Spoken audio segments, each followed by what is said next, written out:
गावकऱ्यांच्या समस्या जाणून घेत खासदार प्रणिती शिंदे यांची वडाची वाडीला भेट. मोहोळच्या जनतेनं भरभरून दिलेल्या प्रेमाचे उपकार कधीच फेडू शकणार नाही. सुचवलेली विकास कामं टप्प्याटप्प्यानं पूर्ण करण्यास कटिबद्ध खासदार प्रणिती शिंदे. सोलापूर लोकसभा मतदारसंघाच्या खासदार प्रणिती शिंदे यांनी मोहोळ तालुक्यातील वडाची वाडी गावाला भेट देऊन गावकऱ्यांशी संवाद साधत त्यांच्या विविध समस्या जाणून घेतल्या. यावेळी ग्रामस्थ, शेतकरी व नागरिकांनी गावातील विद्युत डीपी, व्यायामशाळा व हायमास्ट दिवे, जनावरांचा दवाखाना तसेच इतर मूलभूत सोयी सुविधांबाबतच्या अडचणी खासदार प्रणिती शिंदे यांच्या निदर्शनास आणून दिल्या.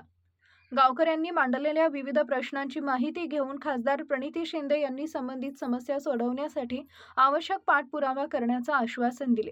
गावच्या विकासासाठी आवश्यक असलेली कामं प्राधान्यानं हाती घेऊन टप्प्याटप्प्यानं पूर्ण करण्यासाठी आपण कटिबद्ध आहोत, असं त्यांनी यावेळी सांगितले. यावेळी बोलताना खासदार प्रणिती शिंदे म्हणाले की मोहोळ तालुक्यातील जनतेनं लोकसभा निवडणुकीत मला भरभरून मतदान केले. जनतेनं दिलेलं हे प्रेम आणि विश्वास माझ्यासाठी अत्यंत महत्त्वाचा आहे.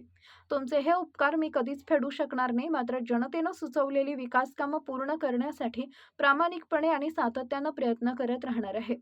देशातील सध्या राजकीय परिस्थितीवर भाष्य करताना त्या म्हणाल्या, 2014 पासून सत्तेत आलेल्या भाजप सरकारनं जनतेच्या विविध आंदोलनांकडे दडपशाहीच्या भूमिकेतून पाहिले. शेतकऱ्यांचे आंदोलन असो किंवा देशाच्या महिला कुस्तीपटूंचे आंदोलन असो, आंदोलकांवर दडपशाही करण्यात आली आहे.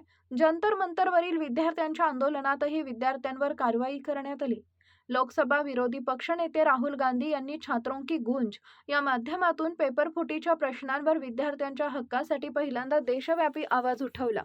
त्यांच्या जनजागृतीपर झेडमधील विद्यार्थी युवक मोठ्या संख्येनं संघटित झाले आणि त्यांनी आपली ताकद दाखवून दिली. युवा पिढीच्या या दबावापुढे केंद्र सरकारला अखेर झुकावं लागलं, असं खासदार प्रणिती शिंदे यांनी नमूद केले. खासदार प्रणिती शिंदे पुढे म्हणाल्या, देशातील तरुण जागा आहे आणि अन्यायाविरोधात आवाज उठवण्याची ताकद त्यांच्यात आहे. हे विद्यार्थी आंदोलनानं संपूर्ण जगाला दाखवून दिले, हा केवळ एका मंत्र्याचा राजीनामा नाही, तर देशाचा आत्मा अजूनही जिवंत आहे. लोकशाहीची ताकद कायम आहे आणि जनतेच्या आवाजाला महत्त्व आहे, याची पोचपावती आहे. धर्मेंद्र प्रधान यांनी राजीनामा दिला असला तरी विद्यार्थ्यांसाठी, युवकांसाठी आणि शेतकऱ्यांसाठी काँग्रेसचा संघर्ष थांबणार नाही. जनतेच्या प्रश्नांसाठी काँग्रेस सातत्यानं रस्त्यावर उतरून संघर्ष करत राहील, असा निर्धारही खासदार प्रणिती शिंदे यांनी व्यक्त केला.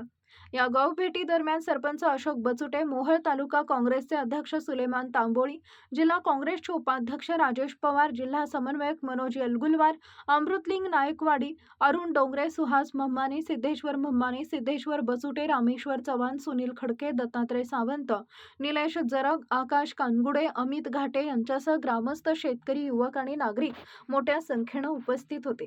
खासदार प्रणिती शिंदे यांनी नागरिकांशी प्रत्यक्ष संवाद साधून स्थानिक प्रश्न समजून घेतल्यानं ग्रामस्थांनी समाधान व्यक्त केले.